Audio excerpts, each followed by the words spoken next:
রাধে রাধে বন্ধুরা, সুপ্রভাত। ভিডিওটা সকাল থেকেই শুরু করছি।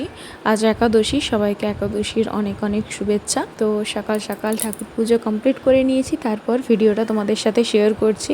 তো একাদশী মানেই তো আজকে সাবুদানার ভোগ প্রসাদ আমার গোপুসোনাকে দিয়েই থাকি, তার সাথে সাবু মাখা করে তার কলা দিয়ে, শুদ্ধ ফলও বলে থাকি। তাকে এখন আপাতত খেতে দিয়ে দিচ্ছি। আর তো আজকে কোনো রান্না বান্না নেই, সাবু আরও ভেজানো রয়েছে। চলো তোমাদের দেখিয়ে দিই। যে সাবু রয়েছে জল ঝরানো, একদম ঝরঝরে, এই দেখো। এটা দিয়ে সাবুর পোলাও করব। আর তরকারি হয়ে গিয়েছে, এই যে তরকারি হয়ে গিয়েছে। আমি বেড়েও নিয়েছি, তরকারি রান্না করার পর তোমাদেরকে এই ভিডিওটা করছি। বাপি আবার সকালবেলায় আমাকে এটা দিয়ে গেছে, এখনও খাওয়া হয়নি, এটা ভাবছি রাতে খাবো। একই রেসিপি তোমাদের সাথে আর শেয়ার করবো না, তাই অল্প অল্প করেই তোমাদের সাথে শেয়ার করলাম। এই যে বাদাম ভেজে রেখেছি আর সব সবজি একসাথে ভাজতে দিয়ে দিয়েছি। একটু কাঁচা লঙ্কা দিয়েছি, বিনস, বরবটি, আলু আর গাজর দিয়েছি। তবে জানি না কোনটা খেতে আছে না আছে, আমি যেটুকু জানি তাই দিয়েই করেছি। চলো ঢাকা দিয়ে দিই। রান্নার ভিডিওটা আমি আজকে স্কিপ করে দিলাম। রান্না আমার কমপ্লিট, বেড়ে নিয়েছি থালাতে।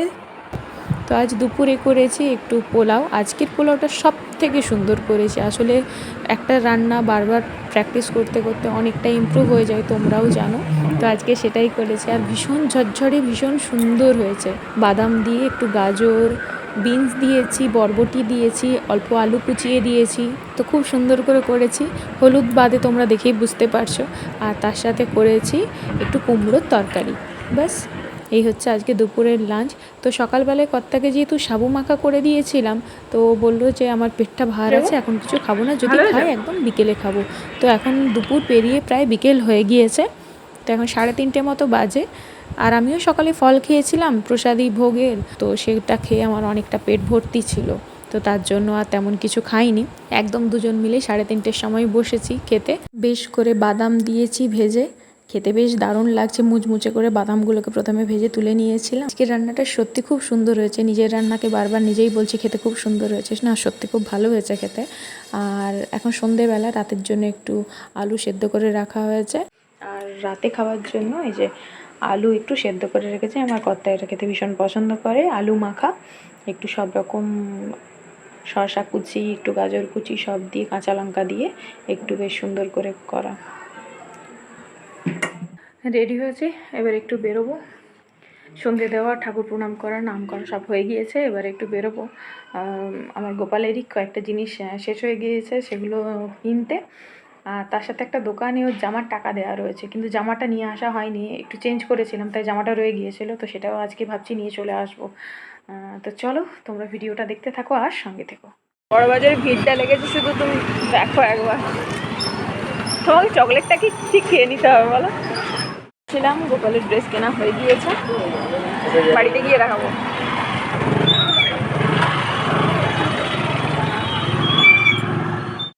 গাছ কিনে নিয়েছে, তখন আর গাছ দোকানে ভিডিও করতে পারিনি। দুটো গাছ কিনেছে। এই গাছটা মারা গিয়েছিল, এই গাছটা কিনেছে।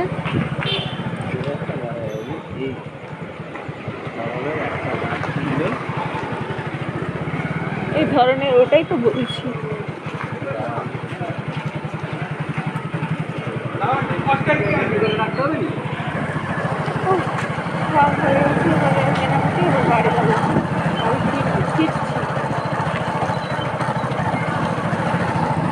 চলে এসেছি বাড়ি। গুমট করে রয়েছে, মেঘলা ওয়েদার, সকাল থেকেই কেমন একটা কালো হয়ে রয়েছে মেঘটা।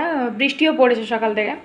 তো যাই হোক, এখনও মেঘটা ধরেই রয়েছে। তো বাড়ি চলে এসেছি, দাঁড়াও তোমাদেরকে একটু জামা কাপড়টা ছাড়ি, ফ্রেশ হই, দিয়ে তোমাদের দেখাচ্ছি গোপুর জন্য কি জামাটা কিনেছি। আমার কর্তার পছন্দের খুব সুন্দর জামাটা পেয়েছে। আর গাছগুলো তো তোমরা দেখলেই, আমাদের ওই ঝুমকো জবাটা নষ্ট হয়ে গিয়েছিল ও রিপোর্টিং করতে গিয়ে, তো ওই জন্য ওটা একটা নিল। আর একটা ও কি গাছ নিয়েছে আমি একদম ভুলে গিয়েছি, ও একদম বাগানে রেখে চলে এসেছে। কালকে সকালে পারলে তোমাদের সাথে শেয়ার করব। তো চলো এখন একটু ফ্রেশ হয়ে নিই, দিয়ে তোমাদেরকে দেখাচ্ছি ওর জামাটা।